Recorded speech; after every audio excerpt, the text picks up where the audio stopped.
এই শীতের মরশুমে কিভাবে খুব সহজেই বাড়িতে একদম চটজলদি মটরশুঁটি কচুরি বানাবেন তার রেসিপি আজকে আমি শেয়ার করব। তার জন্য আমি প্রথমে মটরশুঁটি নিয়ে নিয়েছি, গ্যাসে জল নিয়ে নিয়েছি, জলটা গরম হয়ে যাওয়া পর্যন্ত অপেক্ষা করব। জল গরম হয়ে গেলে তাতে অ্যাড করে দেবো মটরশুঁটিটাকে দিয়ে দেবো, দিয়ে ঢাকনা চাপা দিয়ে 10 মিনিট মতন এটাকে সিদ্ধ করে নেব। আমি মৌ, আপনাদের সকলকে আমার চ্যানেলে স্বাগত। দেখুন মটরশুঁটিটা সিদ্ধ করে নিচ্ছি।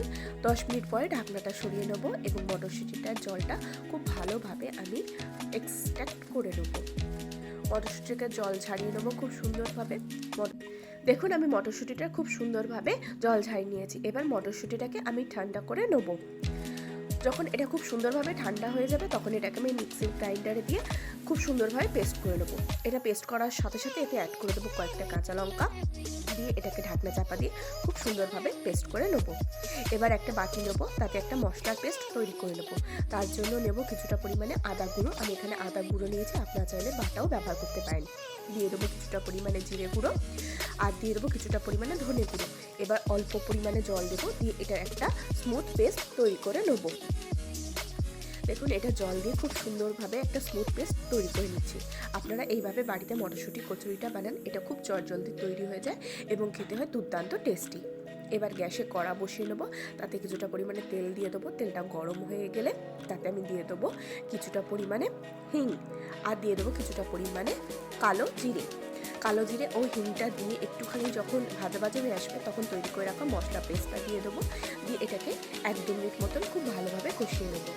এটা যখন খুব সুন্দরভাবে কষানো হয়ে যাবে তখন আমি এতে তৈরি করে রাখা মটরশুঁটির পেস্টটা অ্যাড করে দেবো। মশলাটা যেহেতু আমি গুঁড়ো মশলা ব্যবহার করছি তাই এতে সামান্য পরিমাণে একটু জল দিলাম। জল দিয়ে একটুখানি নেড়ে চেড়ে নিয়েছি। মশলাটা খুব সুন্দরভাবে তৈরি হয়ে এসছে। এই সময় আমি অ্যাড করে দেবো স্বাদ অনুসারে নুন। মটরশুঁটিটা পেস্ট করার সময় বা বয়েল করার সময় আমি কোনো রকম নুন ব্যবহার করিনি, তাই এই সময় আমি পরিমাণ মতন নুন আর একটুখানি চিনি অ্যাড করে দিলাম। নুন ও চিনি দিয়ে খুব ভালোভাবে মিশিয়ে নিয়েছি। মশলাটা খুব সুন্দরভাবে রেডি হয়ে গেছে। এবার আমি এতে অ্যাড করে দিচ্ছি মটরশুঁটির পেস্টটা দিয়ে এর সাথে আমি খুব সুন্দরভাবে মশলাটাকে কষিয়ে নেব। দেখুন এটাকে আমি খুব সুন্দরভাবে মিশিয়ে দিচ্ছি। এটাকে ততক্ষণ পর্যন্ত আমি কষতে থাকবো যতক্ষণ না সমস্ত ডোটা বা ব্যাটারটা খুব স্মুথলি তৈরি আছে এবং কড়া থেকে ইজিলি উঠে আসছে। দেখুন এটা কড়া থেকে কত সুন্দর ইজিলি উঠে আসছে। যখন এরকমভাবে তৈরি হয়ে যাবে তখন এটা গ্যাসের ফ্লেম আমি অফ করে দিয়ে একটা জায়গায় পাত্রে ঢেলে নেবো। এবার একটা পাত্রে আমি কিছুটা পরিমাণে ময়দা নিয়ে নেবো, তাতে আমি দিয়ে দেবো কিছুটা পরিমাণে নুন, আর দিয়ে দেবো সামান্য পরিমাণে চিনি, সাথে অ্যাড করে দেবো সানফ্লাওয়ার অয়েল। আপনারা এখানে যে কোনো সাদা তেলই ব্যবহার করতে পারেন, আমি এখানে সানফ্লাওয়ার অয়েল ব্যবহার করেছি। দিয়ে এটাকে খুব ভালোভাবে প্রথমে ময়ম দিয়ে নেবো, মানে খুব ভালোভাবে মেখে নেবো। দেখুন এটাকে আমি খুব সুন্দরভাবে ভালোভাবে মাখিয়ে নিচ্ছি। এবার অল্প অল্প করে হালকা ঈষৎ উষ্ণ গরম জল দেবো এবং এটা দিয়ে মাখিয়ে খুব সুন্দর একটা ডো তৈরি করে নেব। দেখুন এটাকে আমি ধীরে ধীরে মাখতে থাকছি এবং এটা থেকে খুব সুন্দর একটা ডো তৈরি হয়ে আসছে। এইভাবে মাখতে থাকলে এটা থেকে একটা খুব সুন্দর স্মুথ এরকম ফাইন ডো তৈরি হয়ে যাবে। এবার এটাকে আমি 10 মিনিটের জন্য রেস্টে রেখে দেবো। একটা ভিজে ন্যাকড়া দিয়ে এর উপর চাপা দিয়ে ঢাকনা চাপা দিয়ে এটাকে আমি 10 মিনিট রেস্টে রেখে দেবো। 10 মিনিট হয়ে গেছে, এই ডোটা খুব সুন্দরভাবে তৈরি হয়ে গিয়েছে। এবার এর থেকে আমি ছোট ছোট করে লেচি কেটে নেব। দেখুন ঠিক এইরকম সাইজে ছোট ছোট কয়েকটা লেচি কেটে নেব। এইভাবে আমি সমস্ত লেচিগুলোকে রেডি করে নেব। এবার এর থেকে একটা লেচি নেব, নিয়ে এটাকে প্রথমে গোল করে নেব। এবার এটাকে আস্তে আস্তে এরকমভাবে খুলির মতন তৈরি করব, যাতে এর মধ্যে পুরটা দেওয়া যায়। ঠিক এইভাবে খুলিটাকে করব। দেখুন খুলিটা খুব সুন্দরভাবে তৈরি হয়ে গেছে। এবার এতে তৈরি করে ঠান্ডা করে রাখা মটরশুঁটির পুরটা দিয়ে দেবো। দেখুন মটরশুঁটি পুরটা এতে দিয়ে দিচ্ছি, দিয়ে এবার এটাকে বন্ধ করে নেব।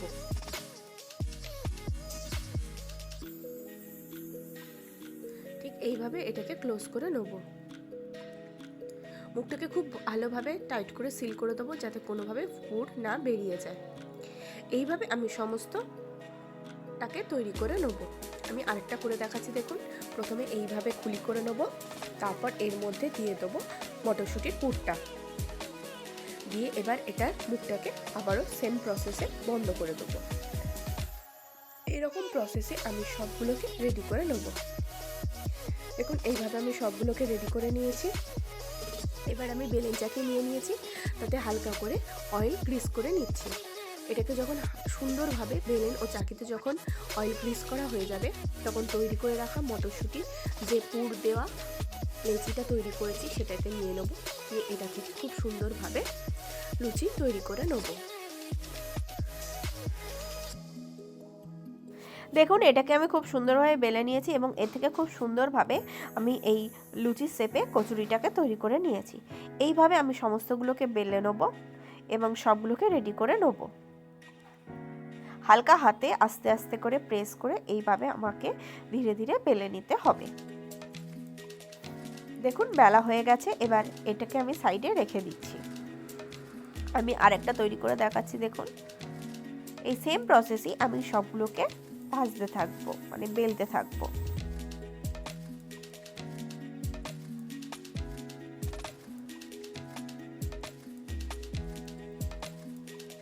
দেখুন, এইভাবে আমি সবগুলোকে খুব সুন্দরভাবে বেলে নিয়েছি।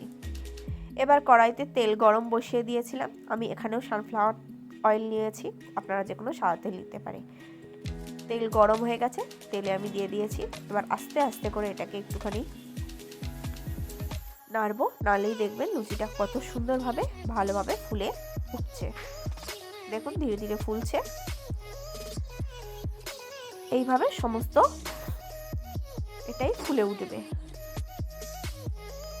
দেখুন কত সুন্দরভাবে এটা ভালোভাবে ফুলে গেল। এক পাশটা ফুলে গেলে আমি উল্টে দেবো, দিয়ে অপর পাশটাকেও ভাজতে থাকবো।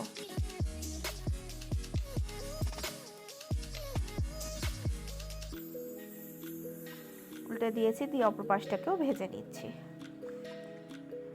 ভাজা হয়ে গেলে আস্তে করে তেল ছাড়িয়ে নেবো, নিয়ে এটাকে তুলে নেবো। এইভাবে আমি সমস্ত কচুরিগুলোকে ভেজে নেব।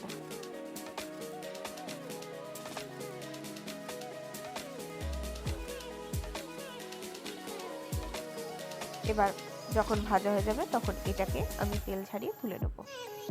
দেখুন, এইভাবে খুব সহজে ইজিলি কচুরিটা তৈরি হয়ে যাবে।